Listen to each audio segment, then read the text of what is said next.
শুভ দুপুর বন্ধুরা, আজকে একটা নয়া রেসিপি নিয়ে চলে এসেছি। এটা কি বলো তো, মাছের তেল দিয়ে পাঁচমিশালি তরকারি, যাতে আমি কুমড়ো, ঝিঙে, পটল, আলু, গাজর সব রকম সবজি দিয়েছি, বেগুনও দিয়েছি। দেখো, এবার কড়াইতে অল্প পরিমাণ তেল দিয়ে তাতে মাছের তেলগুলোকে একটুখানি উল্টে পাল্টে নেড়ে নেব। তাতে সামান্য নুন আর হলুদ দিয়ে দেব। দেখো, দিয়ে ভালোভাবে একটুখানি নেড়ে নিচ্ছি। এটা করলে একদমই আষ্টানি গন্ধ লাগবে না, কারণ অনেকেরই আষ্টানি গন্ধ লাগে, তাই জন্য মাছের তেলটাকে একটু তেলে নেড়ে নিলাম। এবার সেই তেলেই কিন্তু আমি এই সবজিগুলোকে ভালোভাবে ভেজে নিচ্ছি। সবজিগুলোকে ভালোভাবে ভেজে নেওয়ার সময় আমি নুন আর একটু হলুদ ব্যবহার করব, যাতে তাড়াতাড়ি ভাজাটা ভালো হয়। আর এই যারা একদমই সবজি খেতে পছন্দ করে না, তাদের কিন্তু এইভাবে রান্না করে দিতে পারো, দেখবে খেতে দারুণ লাগে।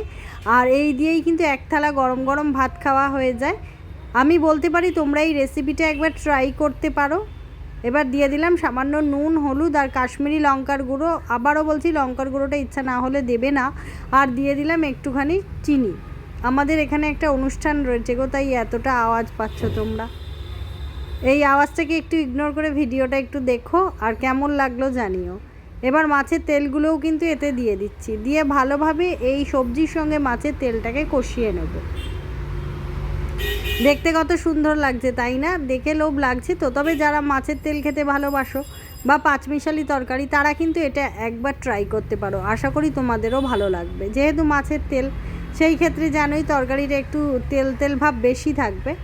দেখো কত সুন্দর দেখতে লাগছে, তাই না? এবার আমি এতে দিয়ে দিচ্ছি অল্প পরিমাণ জিরে গুঁড়ো, ধনে গুঁড়ো। আমার চ্যানেলে একটা সিক্রেট মশলার রেসিপি রয়েছে, সেই মশলাটা তোমরা একবার ট্রাই করতে পারো। ওই মশলাটা কিন্তু এতে দিয়ে দিয়েছি, অল্প পরিমাণে দিয়েছি। ওটা গন্ধ, কোনো রকম গন্ধ লাগে না, মাছ মাংস যা খুশিতেই ব্যবহার করা যায়। আশা করি সেই মশলাটা তোমরা একবার দেখবে।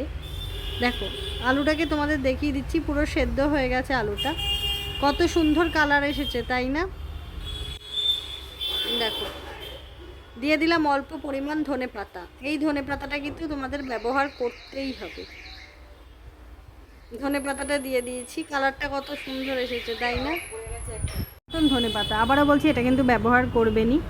এবার এটা দিয়ে দিচ্ছি গরম মশলা গুঁড়ো, এটা ব্যবহার তো করতেই হবে।